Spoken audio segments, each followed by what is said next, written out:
Yes, hello everyone and welcome to all our West Australian football fans to another edition of Around the Waffle, our special WA Day edition. No doubt it's a big weekend, WA Day round, and we're going to preview all the 5 games for you here today on Around the Waffle on YouTube and where you get your podcasts. Paul Persick with you in the studio, and first of all, let me introduce you to Ethan Roth. Rothy, how are you, mate? What a weekend it's going to be. Yeah, pumped, Paul. Feel like we've been talking this game up for a while now, so it's finally here. It's the other side of the weekend for the Derby, and then on Saturday as well. A couple of big games on Saturday as well, and also joining us today for WA Day round, knows WA Day like the back of his hand. He's going to be calling the 2 big games in Northam and the Freo Derby, the great Mark Redding. Skeet, what a weekend of footy. Hello, Paul. Yes, Ethan, good to be here. Yes, it's the biggest day really on the WA football calendar in the WAFL, and now Active's joined as a sponsor to really magnify what's going to be a huge occasion in Northam initially. I've never been to Northam to call a game of footy, so it's Perth and the West Coast Eagles, and then on Monday, Seven's doing the derby between South Fremantle and East Fremantle. But yeah, lots to look forward to. Competition at the top's really tight. And this is a weekend, depending on the weather, we might get some really good crowds as well. Let's take a little bit of a look at the Derby last year in particular before we go to our first break, because it was thunder and lightning, as Skeet said, very, very frightening. It's a little bit of lightning just before flashed across. You can see it in the clouds fast. Hopefully it doesn't get too close to us. No, it's there it is, the background. There is a bit of lightning in the area, so we'll keep an eye on that as Harbour with a surge kick. Marlon has to be careful here. Jackson has support. 15 out. Does he hit it well? It is there. There's thunder. There's lightning. And for East Fremantle, it's very, very frightening.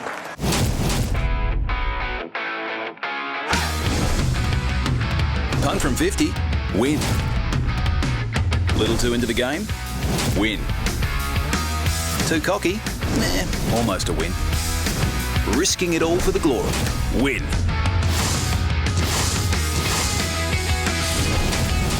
It's win-win at the Waffle. Great footy, food and entertainment. Find out more at waffle.com.au. That derby at the Wacker, Skeet, one of the most bizarre Fremantle derbies of all time. But let's go back a little bit. Some of your favourite Freo derby memories, because that game obviously on 7, extended pre-game from 12:30. Some of your favourite derby memories watching Waffle over the years. Yeah, look, I mean, when you think of some of those matches, and bear in mind, some of them when I was only a kid myself, but I think it was Noel Carter kicking after the siren to score against East Fremantle at Shark Park to get them across the line. Those were the days when Noel Carter used to wear the lace-up jumpers. Yeah, the old school ones. Absolutely. The rivalry was huge. And, of course, 1979, I mean, I was a 9-year-old at that grand final as 52,000 fans watched the derby, the most famous derby in history, really, with the biggest crowd at Subiaco, and East Fremantle with Kevin Taylor kicking 7 goals.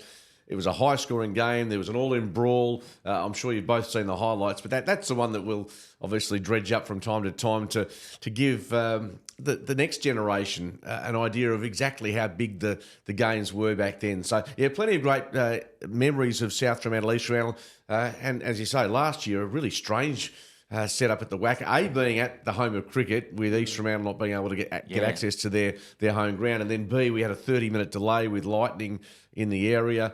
It was a weird setup, and in the last 3 or 4 years, and the drought has been broken by the Sharks, but South Fremantle had this unusual hold over East Fremantle. Even if South Fremantle was struggling and East Fremantle were going really well, the Bulldogs found a way. So there's been some interesting storylines over the past few years for sure. What about it, Ethan? What about some of your favourite derby memories? Yeah, well, straight away, I think a couple of years ago, I believe it was Cam Erdley missed a shot to win the game, and that was when the streak couldn't be broken for the Sharks. So, and that was a big crowd over there as well. I mean, and the crowd spilled onto the ground afterwards when the Bulldogs got up. Yeah, so, I mean, obviously the Sharks have broken that now, but yeah, plenty of great battles over the years, and I think both sides are campaigning for 7,000 there on Monday. 7,000. So that would be a huge result if that could tick over there. Big task considering the weather that is forecast over there. And not only that, Waffle Wonderland's back. Check this out. Round up your squad and celebrate WA Day at a Waffle Derby this weekend. The Bulldogs take on the reigning premiers, the Sharks, at Fremantle Community Bank Oval from 12:30 this Monday. Tickets at waffle.com.au. Waffle Wonderland, what about it, Skeet? Waffle Wonderland, a great concept this year. It's really engaged a lot of the fans, especially in the younger demographic, and back for the Derby. Yeah, and look, we're going to get good crowds anyway, irrespective of the weather. There's always going to be, hopefully, a window where people can take their kids out or just go out on a Monday, public holiday, enjoy some footy. And look, ideally, the weather being nice makes it so much more inviting to get families out there. But yeah, it should be great. The Wonderland concept with the DJs and trying to just get that younger demographic through the gates. And once they get there, I mean, I was at the East Perth Subiaco game last weekend. That wasn't a Wonderland game, but they had a ladies' day. And it was terrific because up in the club rooms afterwards, there's a real mix, a lot of partners, a lot of friends, and it just adds to the vibe of the day. So, look, the WAFL trying really hard to ensure that you keep the supporters you've got, but also to introduce new demographics to it, because at the end of the day, the footy's good. The footy is terrific, and if you get the opportunity, unlike the AFL, to go on the ground, listen to the coaches, take your kid for a kick in the middle of the ground at half time even. These are things that you just don't get to do at the AFL. So they're the selling points. And again, we just hope that there's some really good numbers this weekend in Northam, certainly from a WAFL perspective, and then the Monday Derbies are going to be outstanding. We'll look at those Monday Derbies in just a moment, and let's get to the round preview. Round 9, the Active WA Day round. We must thank the Active Foundation for putting their support behind this terrific round. Claremont Peel Thunder. First of all, Ethan, big game this one. Claremont, wake-up call necessary after that loss to the West Coast Eagles, but try telling that to Peel Thunder, who are rampaging along at the top of the ladder. Yeah, it's really a wake-up call, as you said, needed for them. The Tigers' record over Peel, that's an interesting one at Revo Fitness Stadium. I don't know if that will hinder the Thunder too much, but I mean, it's there. Can they overcome that? Well, Claremont had a good record against Peel over at Revo Fitness Stadium. In fact, they won their last 3, including a cracker in round 9 last year. Skeet, Claremont, it's a must-win for them. It's basically win or bust at this stage of the season, especially with the players that they have got in their side. Yeah, absolutely. What they just haven't been able to hit their stride just yet, and being beaten by the Eagles is a bit of a strange phenomenon. I suppose when the Eagles have had a couple of those results this year already, but Claremont have got some experience there, but what I've seen from Peel Thunder, I've seen them a few times this year, and last week, for instance, Neil Erasmus, 33 disposals.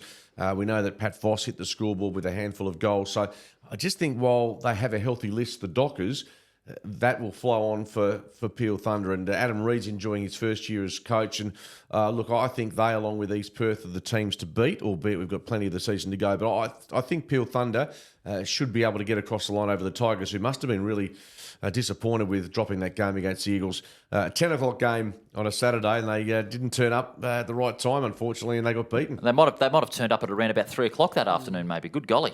Absolutely, yeah. No, disappointing result for them. And we always say they're a contender, but this year it feels like they're a bit off the pace. Yeah, it feels like that way, doesn't it? It does. I mean, I called the State 18s and State 18s and Claremont Reserves game on the weekend after that for Streamer, and there's some good players playing in the Claremont Reserves, like guys who've been on the AFL lists and a handful of Colts Premiership guys, and they're playing the reserves. So I don't think it's necessarily their list or their depth. It's just coming together. And I guess the question beckons: Ash Prescott, is he? Should he start be feeling the heat? Is he feeling it a little bit? Because, it's not the best season for Claremont, and he's got some really good players at his disposal, but they're just not getting the results. What about it, Skeet? Yeah, no, that's a fair call. Whether, Ash has been, and you look at his records, taking them to grand finals and always thereabouts. I saw them firsthand against South Fremantle. They were poor in the first quarter. I think they conceded the first 5 or 6 goals. They did, yeah. And then they stormed home in the last quarter and got within a point. So the quality is still there. But yeah, there is something missing with regards to their game style and being able to challenge the better side. So unfortunately, at the moment, you'd have to say that Peel Thunder will get the better of them, and Claremont. Well, I think just making the 5 would be, and bear in mind that making the finals is very much within their reach as we speak. But still open. Yeah, you don't generally challenge for a premiership unless you're finishing that double chance setup. You've gone with Peel. Ethan, what's your tip? Yeah, I'll stick with Peel as well. I'm the odd one out. I'm saying Claremont. Okay. I'm going Claremont. Their home record over Peel is good, and the weather that's forecast, it's going to be raining all throughout the afternoon. I think the wet weather conditions can suit them a little bit, so it might be a great leveller. It might be. Ethan and I are hoping it's not, if we've tipped the Peel Thunder Footy Club. You've had more success in tipping against yours truly, Ski, so I won't blame you if you give it to me afterwards. So that's going to be a great game over there at Revo Fitness Stadium, Claremont and Peel Thunder.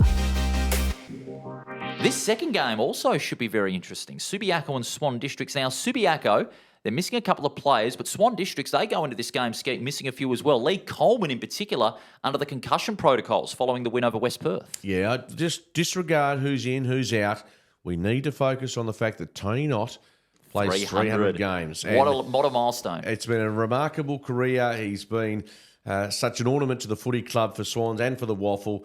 Of course, he was drafted by the West Coast Eagles. Fast forward to now, he's playing for Swans. He's travelling up from, I think it's Bunbury. Bunbury, yeah. This is a huge occasion for the Swan Districts Footy Club, and let's hope that they reward him with a result that would justify, that sort of number. 300, and Bill Walker's in his sights now, I think 306 or thereabouts. So he's been terrific. I suspect Swans, after that really morale-boosting win over West Perth, will be building this game up to be nothing short than maybe a grand final type occasion. Yeah, you feel that, yeah. 300 in the WAFL is unheard of. It is. It's a rare milestone. Even I think a guy's getting to 150. Even that's a massive effort for WAFL footy. So to double that, and in terms of the game, they've had some really close battles the last couple of years. Swans getting the upper hand over Subi last time by 2 points, but then before that, Subi by 4 points. So yeah, they've had a good rivalry in recent times. Just going back to Tony Knott quickly, and he's done all of this with the one club.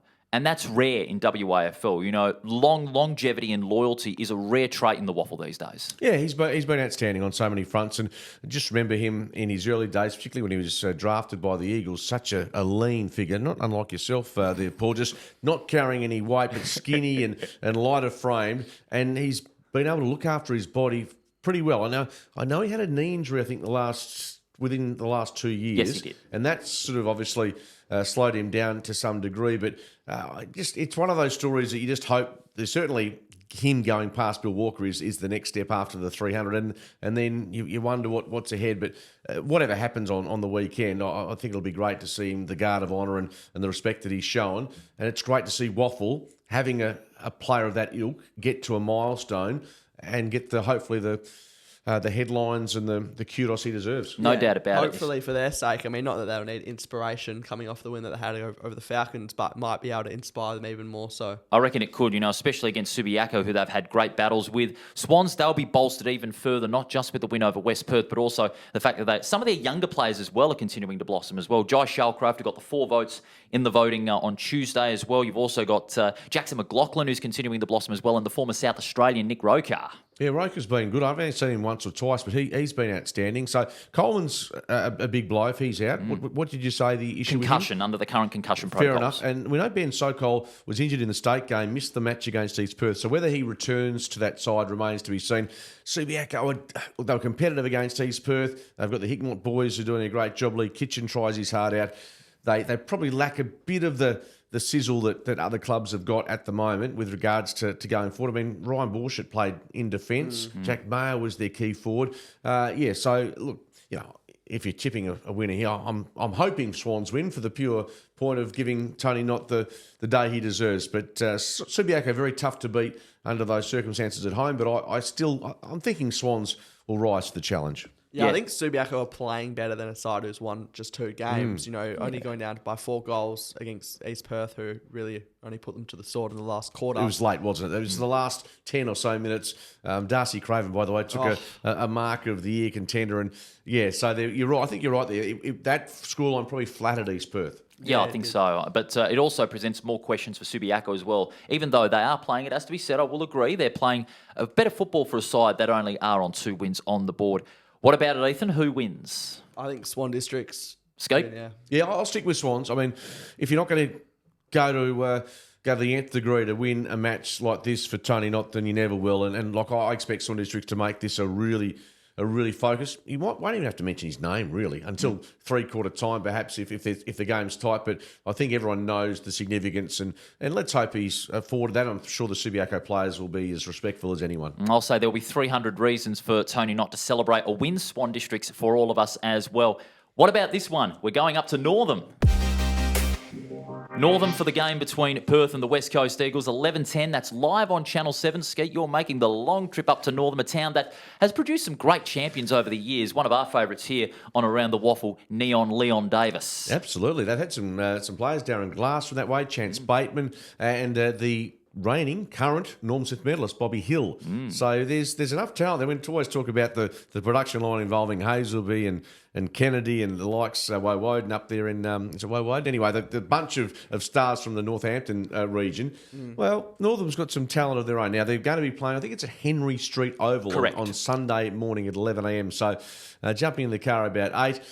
Two clubs that, well, down the bottom of the table, West Coast would be on a high after they win over Claremont, and Perth, they pushed East Fremantle to 3 points, which I thought was a pretty meritorious performance. Yeah, Great performance. It's an exciting prospect, and in recent times with those northern names, you think of the O'Driscoll family as well. So this promises to be a really interesting matchup, and for the first time, I know that the Eagles won on the weekend, but I think a lot of people might be tipping them in this one. A lot of people could be against the Eagles, especially with how they backed themselves against Claremont. But we always said this, that the Eagles aren't what we call a properly formed side because there's so many players going in and out of the side into their AFL list as well. But the way they took it to Claremont in that first half in particular, I reckon could give Perth a little bit of a fright. Absolutely. I mean, Trey Rusco's playing some good footy in attack as well, so they've got that guy who's got the polish. A bit of talk about him being picked up in the mid-season draft tomorrow, which whether it happens or not remains to be seen. But bear in mind, go back, I think it was last year at Mineral Resources Park. Huge drama with the draw, and potentially the Eagles feeling a bit aggrieved by what they saw as being a late score in that one as well. So, yeah, they've got no issues. And there have been a couple of other occasions where the Eagles have really pushed Perth. So they'll have absolutely no qualms going up there and trying to make it back-to-back wins. I think, I don't know, you know this, Paul, better than I, but if the Eagles can go back-to-back, I don't think they would have done that in their WAFL history almost. I don't think they would. We'll have to check that out. They played finals in 2019. Yeah. So go back. For the last 5 years, I couldn't imagine they've won back-to-back matches. It's such a long time because everybody's been talking about, the Eagles' future and all that, how many players are going in and out of the side, but they do have a really big chance. But I think one headache for the Eagles' backline that they could be worrying about, Sam Stubbs, up forward, 5 goals, 3 last week. If he's utilised up forward full time, I reckon he could go on a tear again. Yeah, and they need that. I mean, Corey Byrne returned to the side. Obviously, they're missing some of their key recruits, and that's not helped Peter German get a settled side. So they've been competitive in most games this year. Saw them against East Perth, got within 3 or 4 goals. Against East Fremantle, we know they got within a kick. So there's enough there to give some hope to Perth supporters. But again, the Eagles will have some questions asked of them on Sunday. And I'm leaning towards the Demons, but with no great authority, no great conviction, except the fact that this is their region. They'll put a lot of work into the game, and they're not playing bad footy without winning. Yeah, both teams probably play direct football as well. You mentioned Stubbs. I mean, we only sat here a couple of weeks ago and said who else, but Quartermain can really fire on that forward line. So good to see Stubbs step up. Obviously trained with Freo not too long ago, so showing his talent as well. And looking forward to the ruck battle. A couple of young guns in there. They've versed the seasoned veteran rucks in the WAFL, and now they get to go head to head with someone of a similar age, and Cohen Livingston and Josh Edwards. Let me remind you something about Cohen Livingston, about how darn good he is. Skeet and I were at Mineral Resources Park for the Colts game last year, and Cohen Livingston and Claremont the following week, and he kicked 2 freakish goals inside that 50. He's not only a good, strong ruckman, but he can kick goals from anywhere. Yeah, and also just going back on that ruck duel, now we're assuming here that Matt Flynn is going to play for the Eagles in the AFL. So Flynn, I mean, he's had hamstring surgery. Will they give him another week? Who knows? If they, ideally, if he's right to go, you push him into the side to play against St Kilda. But if not, then that is another weapon for the Eagles. And again, given what happened last weekend at the Adelaide Oval, don't be surprised if a few players are given a spell back in the WAFL. I would think so, yeah. You'd expect that whether it's Harry Edwards comes into contention, Jai Cully is a possibility. Even Zane True. Yeah, Zane True got a lot of the footy as well. So, yeah, I mean, Tyler Brockman, I think, had 19 and a goal. So, yeah, there might be some changes which could benefit the Eagles WAFL team, depending on what happens with Adam Simpson and his selection. Who wins on Sunday? Big game, this one. I'll pick Perth, but with no confidence at all. Ethan? Didn't think I'd be doing this too many times this year, but I'm going to back the Eagles. You what?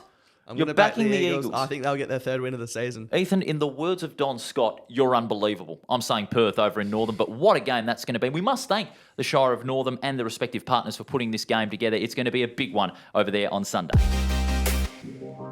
And then, ladies and gentlemen, we announce to you the main event of Active WA Day round, the 2 derbies on the WA Day Monday. Starting off, Big game on Channel 7 from 1:10. Extended pre-game at 12:30. The Freo Derby coming back to the Port. South Fremantle and East Fremantle. Skeet, both teams in the 5, third versus fourth. This one's going to be a beauty. It should be, shouldn't it? And East Fremantle, well, the good news for them in the last week, they've got John O'Marsh back, Dylan O'Reilly, and Blaine Boakhurst playing his first game for a long time, the Sandover medalist. But there are a couple of outs. You mentioned John O'Marsh. He won't play, nor will Hayden Schloith. Work commitments on the Sunshine Coast have taken them out of the game. There you go. Both have got work commitments. Yeah, Both. A conference, to be believed, over on the East Coast. So. Well, I can understand if your partner's having a child or you're getting married or something, but work commitments now are precluding footballers. Well, that sort of nullifies each other a bit, doesn't it? So, yeah, it does. But it should be a terrific game. I stand corrected. I think East Fremantle's, one win away from, their 200th or something, some milestone victory for them. We've talked about the streak that the Bulldogs have had over East Fremantle. It should be a really good game. And South have surprised me a bit.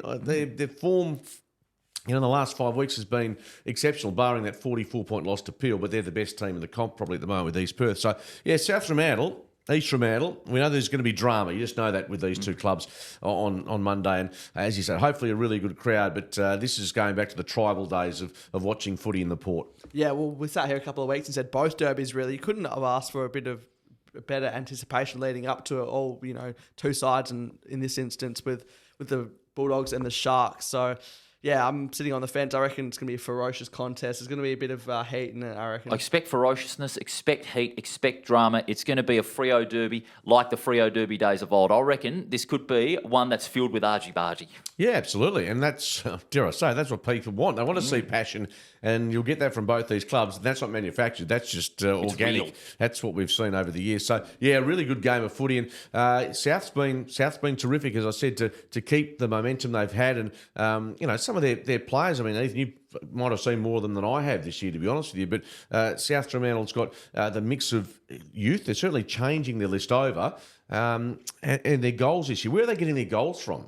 That's the question. We know that they've had some change in their forward structure, but either of you gentlemen can expand on what South's done as well this year. Goal-kicking midfielders, I reckon. Isaiah Winder leading probably that brigade there. And just their youngsters, guys like Ashton Ferreira is stepping up. Jaron Carr has generated some interest in the mid-season draft, but he's pushed that back. But you mentioned Ferreira. He's just in brief also been talked about potentially as a mid-season draft. So that shows you where he's at. Yeah, all these guys, hitting the scoreboard well, and obviously the experience of Schloith and that. They're really gelling well down there. So, yeah, South Fremantle doing a lot, and, there's not really a heavy reliance on guys like Luke Paulson and their key forwards, although they want to obviously fire as forwards hitting the scoreboard. But, yeah, the midfielders are doing more than their work at the moment. The usual suspects as well. Tom Blenchenden, saw plenty of the football in that loss to Peel Thunder. We talked about, the loss of Hayden Schloith. That's going to be huge. But Matty Parker, the burden of playing for AFL selection, that can hover over a WAFL player's head sometimes, that's been lifted. And I have to say,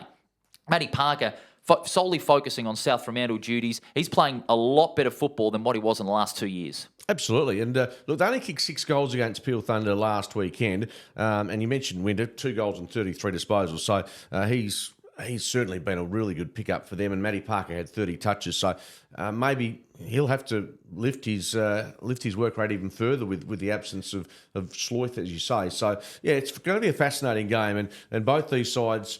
as you said, there's some feeling there. There's some history. There'll be some former greats, I'm sure, from both clubs getting along to Fremantle Community Bank Oval on Monday. And I expect to see a real slugfest between the Bulldogs and the Sharks. Given the conditions that are forecast as well, a bit unpredictable, a few showers of rain, not going to be the same as what it was last year over at the Wacker, no doubt about that. And from East Fremantle's point of view, they've got the likes of Turner, they've got Boakhurst, who's back and on a rampage, and you've also got Cody Leggett. Didn't have his best Saturday against Perth, only the 3 behinds, but when he gets that ball in his hand, he can fire up for East Fremantle, no doubt about that.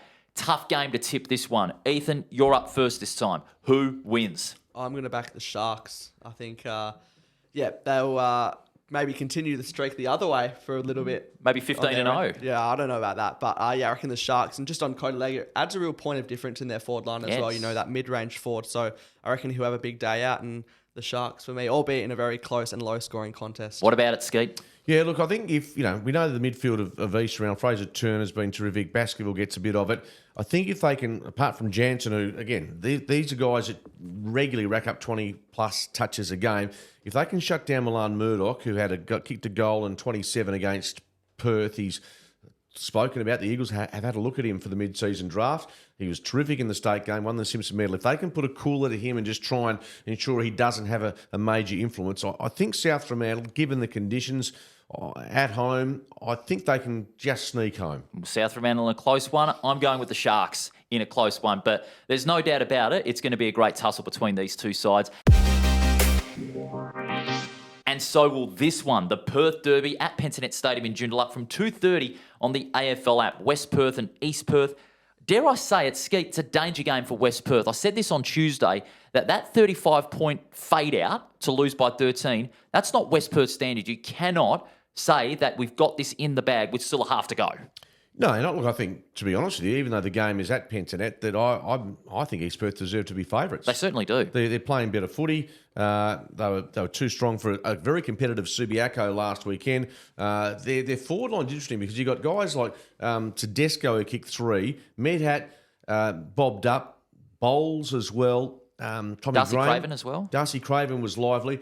No real stars in that side. Mitch Schofield's gone for the year, to my understanding. So they're having to really rely on not a makeshift forward line, but just not a key forward per se to do the grunt work. So as opposed to West Perth, we know Tyler Keitel and Jasper Skay for their two key weapons. So I think East Perth's midfield. This is a rare occasion. I think last weekend they were together with Scott Croden. Those are the guys. If they can keep that group together, East Perth will win a lot more games than they lose. Yeah, absolutely, because of the depth and also the way they contribute to the side as well. And even though it's a makeshift forward line, it shuffles their thinking a little bit when going up forward. It doesn't create a detrimental effect to how much scoreboard pressure they put on. They were able to put some good scoreboard pressure on against Subiaco last week, and they could do so against West Perth, whose back line is a bit fragmented. Yeah, I think the Royals will be on a rampage here, to be honest. You mentioned that forward line for East Perth Ski. I think they do it so well. You guys got guys like Tedesco bobbing up. They don't rely on one key forward. Graham, Medhat has come through really well at WAFL level. So, East Perth, I reckon, should comfortably head into this one favourites. But taking nothing away from West Perth, I think they'll be fired up after letting that one slip against the Swans. And having that derby on their home deck as well, Pensionet Stadium. They've had a better record there last year at this time than what it was last year. So that should fall in West Perth's favour to that extent. So, and the weather conditions as well. We talked about that over at Fremantle Oval. It does present a great level. It's always a great level of wet weather footy. And look, I think you're right. West Perth at home, I think they're a 3 or 4 goal better side, as a lot of teams are, but it just adds a twist to it. If this game's at Sullivan Logistics Stadium, I'm thinking East Perth wins by 5 or 6 goals. But it does tighten things up a bit. I still think East Perth's got the class to win the game. They've had a decent break between matches as West Perth have had, but they'll get that extra break for the Monday game playing last Saturday. I think East Perth can win and continue to put pressure on Peel at the top of the table. Who wins, Ethan? Yeah, I'm right there with Ski. I think the Royals. I'm the odd one out again. I'm saying West Perth. Only at home, like you said, 4 goal better side at home, but they've got to get their mids firing, especially Aaron Black and Luke Meadows, who were blanketed by the Swans last week. Yeah, look, we know what they can do. But again, I just think you put the mids and the centre square combination of East Perth against West Perth, and I'm thinking East Perth's got an advantage there. Where that plays out remains to be seen. But the only factor I could tip West Perth would be the fact that it's played up on their deck. If it was Sullivan Logistics Stadium, I would have said East Perth easily because they played that ground very, very well. They tore it up against Subiaco in that last quarter. It's WA's oldest footy rivalry on the state's biggest day as South Fremantle take on East Fremantle in the original Derby out west. State League footy at its best as the Bulldogs and Sharks go head-to-head on WA Day Monday. Catch it live and free on 7 in WA and around the country on 7+. We must thank the Active Foundation for their support of WA Day round, Ski. It's a great round, no doubt about it, and it deserves plenty of support from not only the WA public, but plenty of companies that are willing to back it in for a great round of footy. Yeah, as we know, the Active Foundation do such great work with the community, those that have some issues with challenges physically with their lives.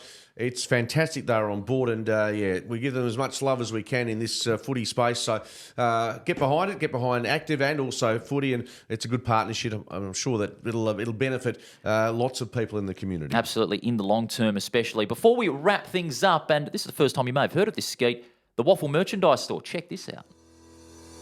Introducing the WAFL Merch Shop, your ultimate destination for all things WAFL. From jerseys to scarves to caps, show your support for the WAFL in style. Grab exclusive merchandise now and gear up to cheer louder than ever before. Visit shop.wafl.com.au today and let your passion shine.